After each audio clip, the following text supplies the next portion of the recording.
Tu mám prístroj, ktorý mi naháňa strach. Usvedčí ma, čo som mal povedať a čo som nepovedal a čo som azda povedal a nemal povedať. Ale však už nejak bude. Milovaní, 7 hlavných hriechov, to je téma každého, teda tých jednotlivých kňazov, ktorí sme sa vydali na túto cestu hľadania a odpovedí, skúmania, čo to vlastne je, tých 7 hlavných hriechov a potom 7 čností. Vieme, že keď sme si to vyberali, nevyberali si to kolegovia, pretože azda tú tému ovládajú. Možno viac, že tá téma nám chýba, nášmu životu. Ja som teda dostal pýchu a musím priznať, že borím sa s tým možno tak ako vy a možno ešte aj menej úspešne. 7 hlavných hriechov nazýva tradícia cirkvi, že to sú akoby nepriatelia lásky. Zaujímavé. Nepriateľ lásky.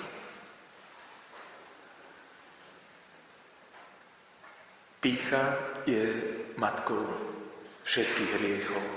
Aj to nie je prvýkrát, čo počujete túto definíciu.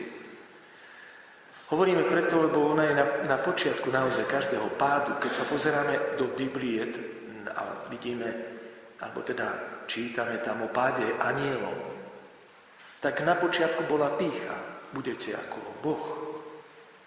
To bolo to, čo ich nejak motivovalo. Chceli proste byť akoby top, na vrchole. Byť najúspešnejší, byť tí suverénni. Pýcha bola v prípade Adama a Evy, tak ako sme to počuli napokon včera počas evanjelia, počas prvého čítania v kostole. Budete ako Boh. A my sa môžeme ale pýtať, je to zlé byť ako Boh?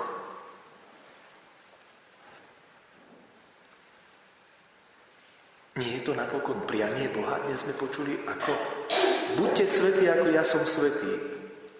Váš Boh. Som svätý. Buďte aj vy takí. Boh nás motivuje. Boh chce, aby sme mali ambície. Boh chce, aby sme nejakým spôsobom rástli. Rast patrí, je to Božia výzva pre nás. Tak ako je to vlastne potom? Je pýcha neresťou alebo čnosťou?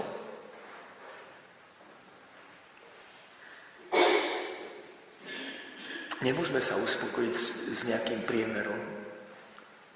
Pamätáte, v Božom slove je, nie si ani horúci, ani studený, vyplúvam ťa z úst. To znamená, nemáš ambície, nesnažíš sa. To nie je čnosť, nejaká povrchnosť. Povrchnosť je vždy zlo. V každej oblasti, či v nejakej pracovnej, a o to viac v nejakej duchovnej oblasti. Keby sme zostali len takí, aby sme akože netrčali. Boh nám hovorí stále, buďte ambiciózni. Snažte sa, pracujte. Pravda je všem taká, že problém človeka je, keď je úspešný, že sa môže dostať do pozície takého sebaúctievania. Kult sebaúctievania, to je iný pohľad na pýchu. A to isté. Akože zrazu začneme tak byť samolúbi a tak nejak sa cítime, že sme nejaký väčší. Že sme vysoko. Že sme svätí, alebo svätejší než tí druhí. Koľkokrát vám to prešlo cez hlavu? Kňaz má jeden liek, ktorý vy nemáte. A to, že počúva spovede ľudské. Ľudská spoveď To veľmi formuje kňaza, verte mi. A ľudská spoveď robí kňaza, robí. Myslím si, že veľmi mu pomáha spokornieť. Ľudské slabosti, ktoré možno ľudia, keď prichádzajú k spovedi, ich zahambujú, ale kňaz v tú chvíľu, keď ľudia prichádzajú k spovedi, žasne. Nie nad ľudskou biedou, ale nad obrovskou Božou láskou, ktorá prekrýva ľudskú slabosť. A kňaz sa cíti hriešník medzi hriešníkmi, slabý medzi slabými. Kňaz sa cíti ako ten, ktorý sám potrebuje Božiu milosť, ako ten, ktorý najviac potrebuje Božiu milosť, lebo on o nej najčastejšie rozpráva. Paradoxne, svätá spoveď nepomáha iba tým, ktorí sa spovedajú, ale načúvanie svätej spovede, vysluhovanie svätej spovede, sviatosti pokánia pomáha kňazovi. To, čo je najkrajšie pri tých chvíľach spovedania, je uvedomenie si svojich limitov. Každý jeden človek, ktorý prichádza k spovedi, hovorí o svojich hraniciach,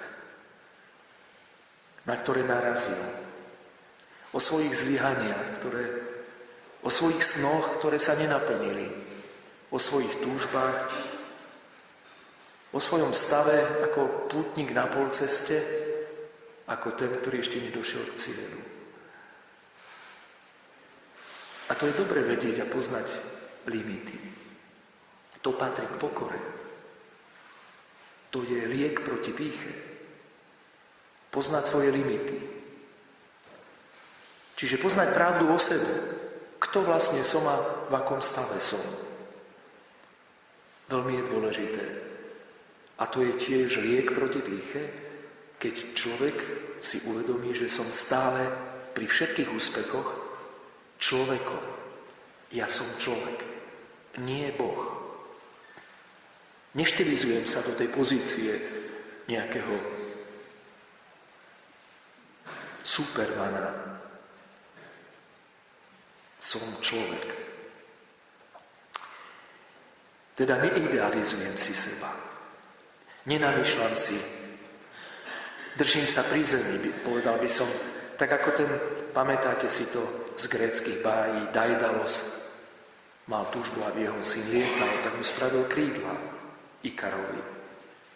A tie krídla boli z vosku. A povedal ten otec synovi, vieš čo, syn môj, keď ich rozostrieš, keď vzlietneš, neleď vysoko. Zostaň trošku tak pri zemi. Neleď veľmi vysoko. Vedel, čo hovorí a prečo to hovorí, lebo vedel o sile slnka, ktoré, keď sa človek dostane príliš vysoko s tými voskovými krídlami, tak sa mu rozpustia a potom je pád veľmi tragický. No a napokon to aj v tom príbehu tak aj dopadlo. Ikaros zahynul. Práve preto, že príliš vysoko chcel vyletieť. Príliš vysoko. Pýcha je nebezpečná. Pýcha nás tak nejak vynáša hore. A znovu, stále to nie je proti tomu, aby sme boli snaživí, aby sme boli úspešní. Boh chce úspech človeka. Veď predsa celé kresťanstvo to nás burcuje. Buď úspešný. Buď ako Boh. Ale keď máš úspech, tak ho nepripisuj sebe. Pamätaj si, že všetko je milosť. To, čo máš, je milosť. Neuver, že ty si teda to dosiahol vlastnými silami. Je nádherné. Teraz boli majstrovstvá Európy v Belehrade v atletike a myslím, že jednu medailu sme odtiaľ doniesli. A bol to mladý muž, ktorý, myslím, že Ján Volko sa volá. Mladý chlapec, o ktorom hovorili, že to je človek, ktorý začínal u Salesiánov vo futbale v Bratislave. To je mladý muž, ktorý je veľmi pekný, pravdivý, radostný. Tak ho predstavoval ten moderátor a v tom mladom mužovi naozaj bolo vidieť, že hoci sa dostal tak ďaleko, tak dostal bronzovú medailu. Dokonca striebornú medailu. A bol to veľký úspech pre ňo. Prvýkrát v podstate veľké závody a dostal striebornú medailu. Je to modliaci sa mladý muž. Úprimne veriaci. A nie je taký naštilizovaný, viete, že to vtedy, keď má úspech, tak sa modlí aj pred všetkými. A potom možno ináč koná za vtedy, keď je v súkromí. Tí, ktorí ho poznajú, hovoria, že naozaj to je jeden krásny mladý muž, mladý muž úspešný. Nádhera. Boh chce úspech človeka. Ale je dôležité, aby sme si uvedomili, že za našim úspechom je iste mnoho práce našej osobnej, ale že v koreň nášho úspechu je v Bohu. Čiže ten veniec víťazstva, ktorý nám niekto ide dať na hlavu, ak sa nám niečo podarilo, treba trošku tak prehodiť a dať to tomu, kto nám tie dary dal. Čo máš, čo by si nebol dostal, tak sa sám k sebe prihovára svätý Pavol. Čo mám, čo by som nebol dostal. Všetko je z Boha. Každá jedna vec je Boží úspech vo mne. A toto je, milovaní, veľmi dôležité vždy si uvedomovať. Teda tešme sa z úspechu. Nemyslíme si, že sme pyšní, keď sa tešíme, keď sa nám niečo podarilo. Vedec, ktorému sa niečo vydarilo v živote, nemôže povedať, že nič neviem pred očami druhých. On nech sa prizná k tomu, že vie. Ale dôležité, aby si uvedomil, to, čo mám, je z Boha. Žena, keď je krásna, nemôže povedať, že je špatná. Nech povie, mám, som taká, aká som, a tento dar je Boží. Sagan tiež nemôže povedať, že len tak som to vydrel. Mám talent z Boha, od Boha. Toto je veľmi dôležitý moment. Byť snaživý, byť úspešný, to ešte nie je pýcha. Byť úspešný, to neznamená, že teraz neviem, čo sa ide so mnou diať. Úspech patrí k životu človeka, ale vďačnosť patrí Bohu. Som tým, čím som, vďaka Božej milosti. Veľmi krásne to hovorí sveta Tereska od malého Ježiša.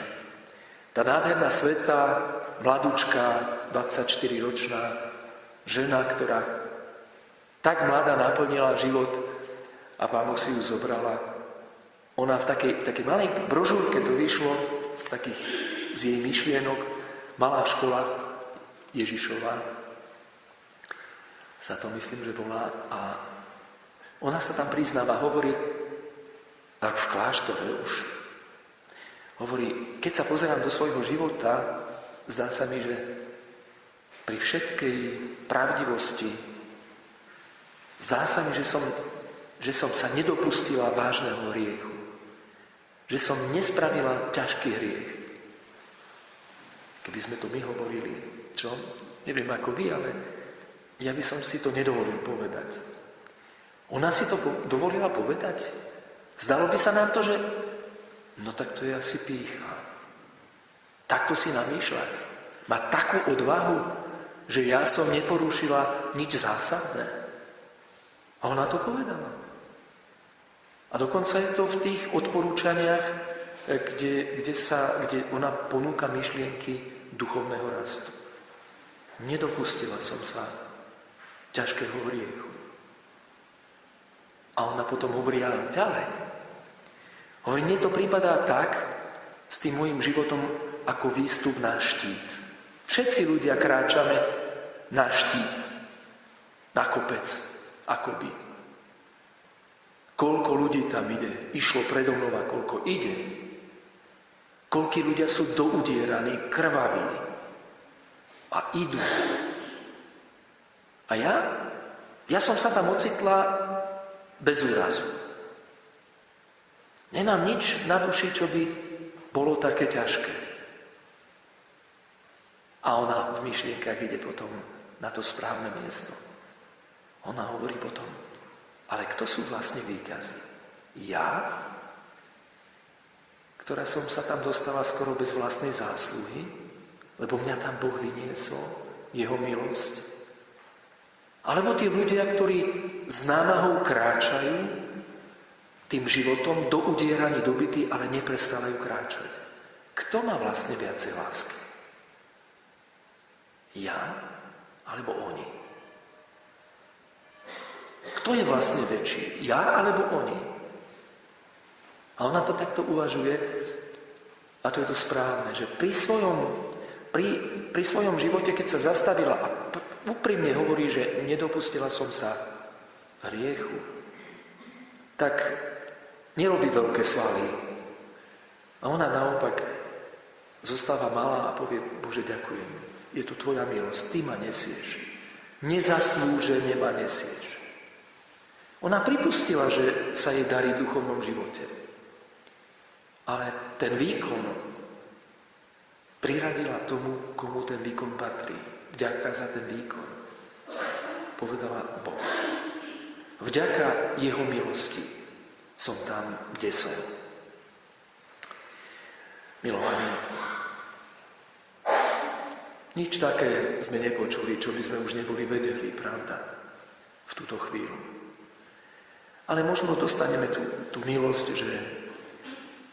že sa nám to znovu tak akoby obnovia tie myšlienky, tie pocity a tie túžby. Nebojujte proti hriechu tak, že sa zameriate na ňu, že idem ju vykoreniť. Ako budete bojovať proti tme? No, proti tme sa dá bojovať tým, že tam prinesiete svetlo. To je prirodzené. Proti pýche sa dá bojovať iba tým, že sa snažíme konať pokorne. A pokora je pravda o nás, aj o našich úspechoch, ku ktorým sa hlásime, ale za ne ďakujeme Bohu. Lebo oni sú výsledkom Božej milosti. A na toto nesmieme zabudnúť.